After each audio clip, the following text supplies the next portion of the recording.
I'm James Rule. Welcome to the Lonely Leader podcast, where we help existing and aspiring leaders find clarity, build resilience, drive performance, and enhance fulfilment.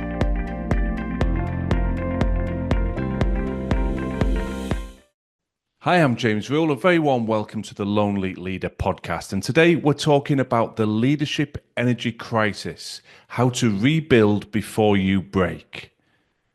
Now, where does that come from? Well, it's a continuation of the last couple of episodes. We've talked about the need for a digital detox, what that does to our energy. We've talked about the warning signs of holiday illness and how that is a red flag and an indicator we may be on a dangerous path towards some form of physical or mental burnout. And both of those episodes have truly resonated with the listeners, with the Lonely Leader community, and the volume of feedback tells me that this is something that we need to keep exploring, and I need to endeavor to try and continue to support you as we move through these modern day challenges of leadership. So what we talked about with the digital detox was very much about protecting your energy. And so we're diving deeper into that area because we're so focused on the what we need to do that it's easy to forget the energy is the fuel to allow us to do what we need to do. And it's all well and good focusing on the tactical elements of leadership, but what happens if that energy tank is draining away? If you've got the proverbial slow puncher that you might not be aware of in the short term, but over the medium to longer term, it's going to cause you problems. So there's some warning signs that I want you to look out for. There's a little bit of reassurance as to why this happens and that you're not alone. And as ever, some actionable takeaways that I want you to reflect on and begin to implement in your day-to-day leadership roles. So why do leaders ignore this energy crisis? Well, I believe invariably it comes down to three core areas. Number one, external validation. We are hardwired, indoctrinated, brainwashed, if you will, to value always being on, long hours, that hustle culture, in early, out late, 24/7, 365. And that doesn't allow us to step back and consider where our energy is. Secondly, and I see this regularly, a fear of losing control. Whether it's justified, in which case we need to reflect deeply on, do we have the caliber and quality of people around us, or totally unjustified in a pure perception, which is often the case, we have this belief that if we stop, everything falls apart. Now, as I say, if that's the case, we need to invest in some better personnel around you. But invariably, it's not. It's just your narrative. You've convinced yourself that if I stop, if I'm not continually connected, everything will fall apart.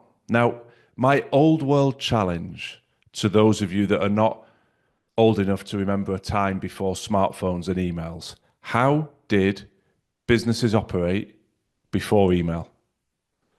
Was everybody just sitting in a cave using stone tools? No, of course not. Business took place. Fax machines, you might say, but people weren't sending faxes all the time. We still communicated. People could still have breaks. They could still have weekends. They could still have vacations. And as you've heard me say repeatedly in recent episodes, I am not advocating no work ethic, but we've blurred work and personal to such a degree that we believe we have to be always on or we lose control. And this narrative is false because people couldn't be always on in the past. They didn't have a payphone next to them all the time or a fax machine that would allow them to continually check in. And business did still happen. Great things were still built. Wonderful strategies were developed. So we don't need to delude ourselves into thinking because we have email access and smartphones, we need to be connected 24/7. And the third core reason, which I see frequently as well, and which I've experienced, is invisibility.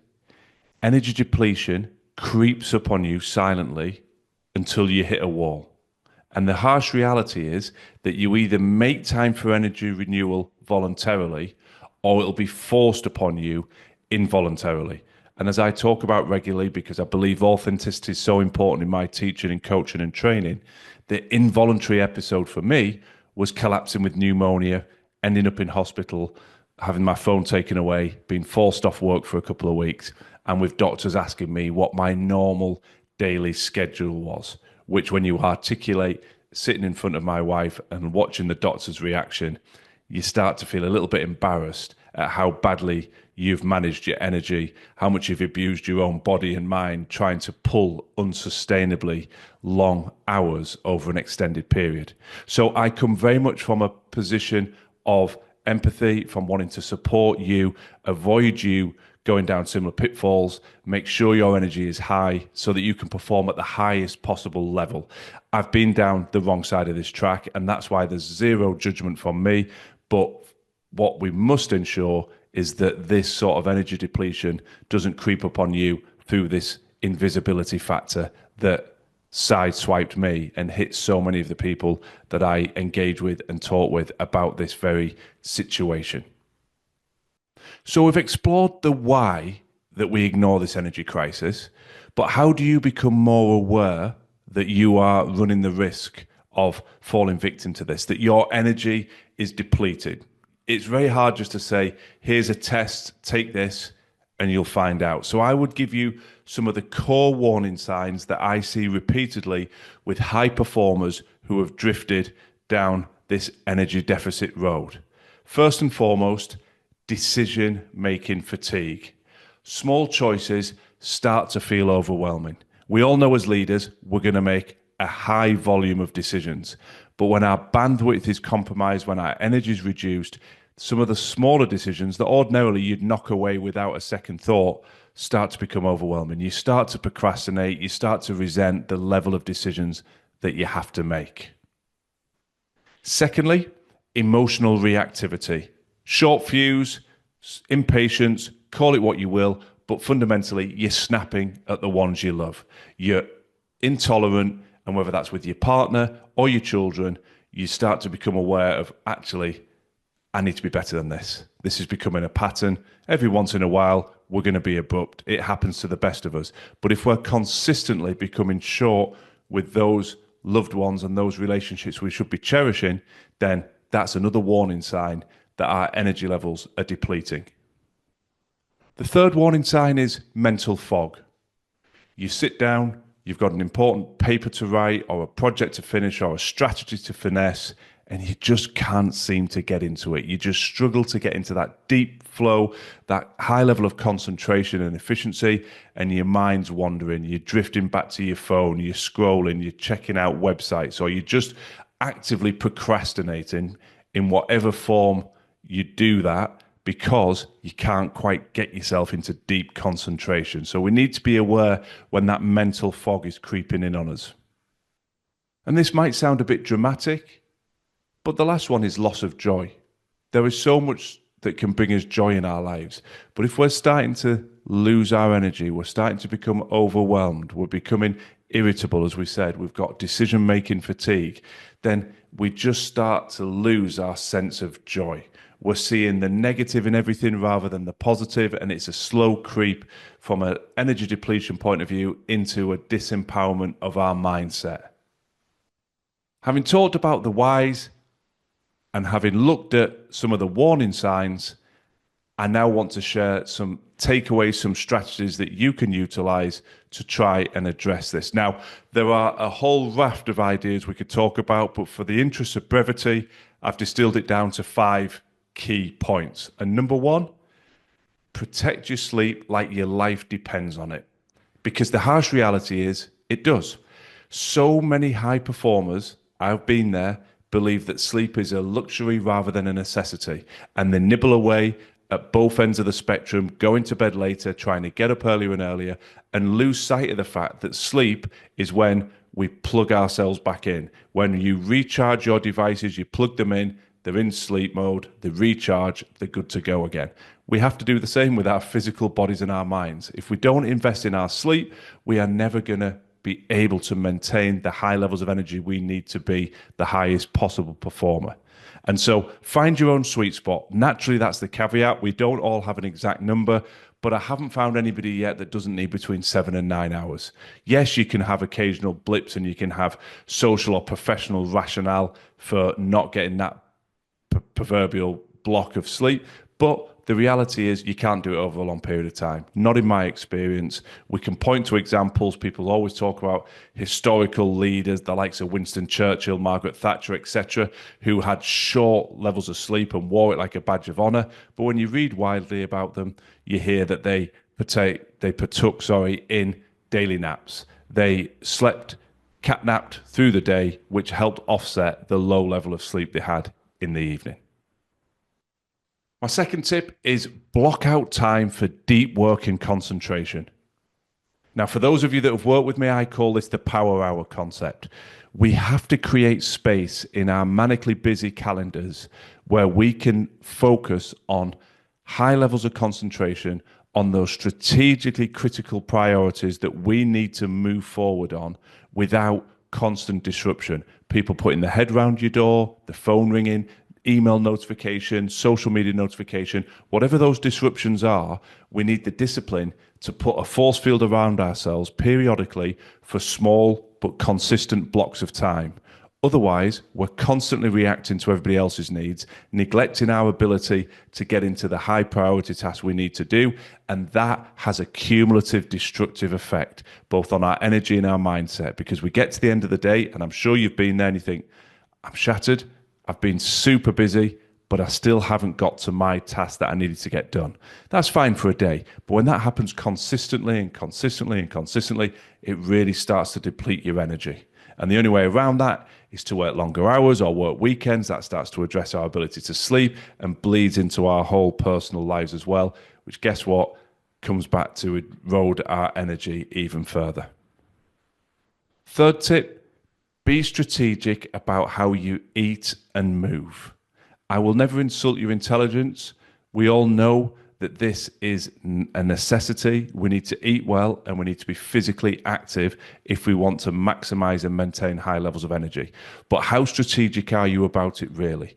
Do you think about lunch anytime up to the 5 minutes before it's time to step away from your desk? Is there any sort of planning into what you can eat? Is there anything that you can prepare at home and bring into the office with you, for instance? And equally, how strategic are we about when we're going to work out, what we're going to do, where we're going to do it? Some of us are. Some of us are very disciplined, and that's great.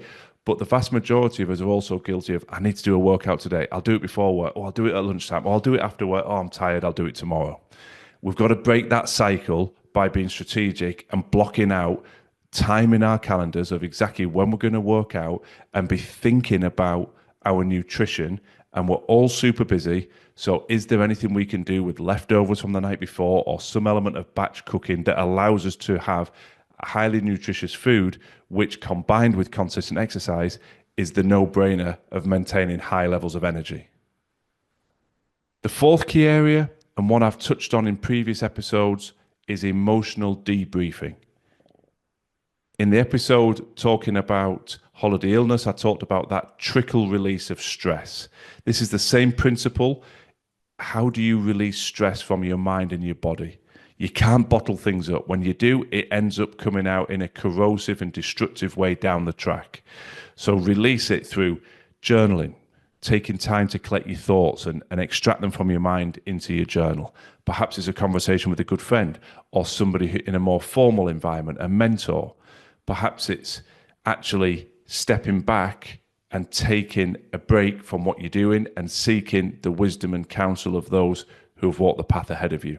Wherever that advice comes from, an arm's reach mentor outside your organization, a trusted colleague within your organization, a loved one, time with your journal, a conversation with your best friend.